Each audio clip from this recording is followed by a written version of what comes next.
Assalomu alaykum. Bugun sizlar bilan Kristanatdan anaqa yasashni Robux qo'yishni o'rganamiz. Birinchi navbatda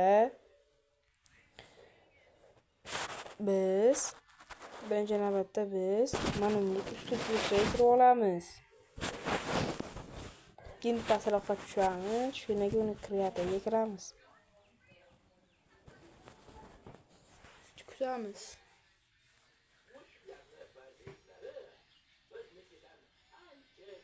Kirgandan home videosi bo'lgandan uni 3 ta dizaynerga kiramiz. Kirganimizdan keyin uni home pastiga kreationsga kiramiz. Kutamiz, uni chiqdi. Mana bunga kiramiz.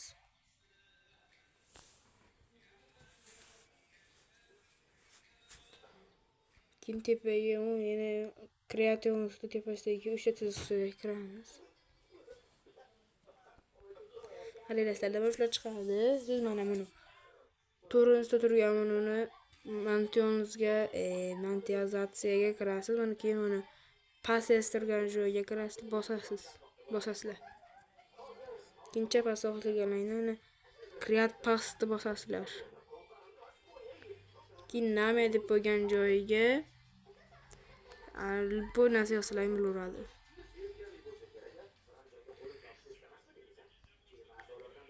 Like deb yozib qo'ydim. Like bilan patentga bosishdan chiqmasin. Like deb qo'ydim. Bosdingiz. Keyin pastga tushasiz. Keyin create pastni yana bir marta bosamiz.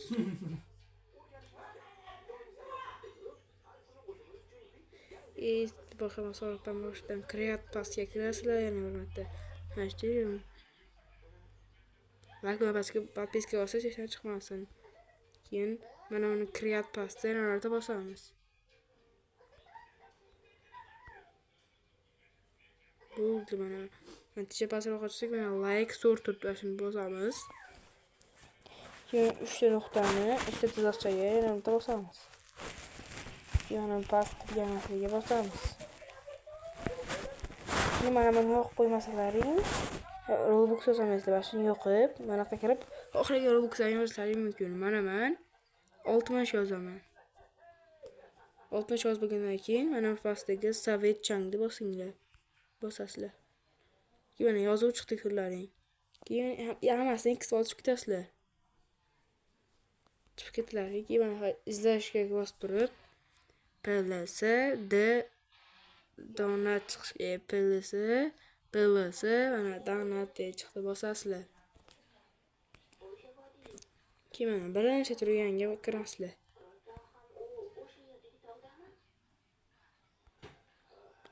Birinchi kirganlarga bosasizlar, ya'ni playda bosasizlar kiryapti. Mana hozir Wi-Fi'm ichida o'chib qo'ygan.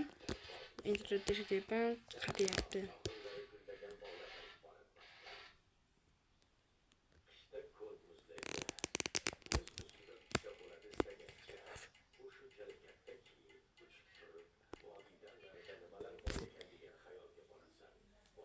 Internetimga ham bilib.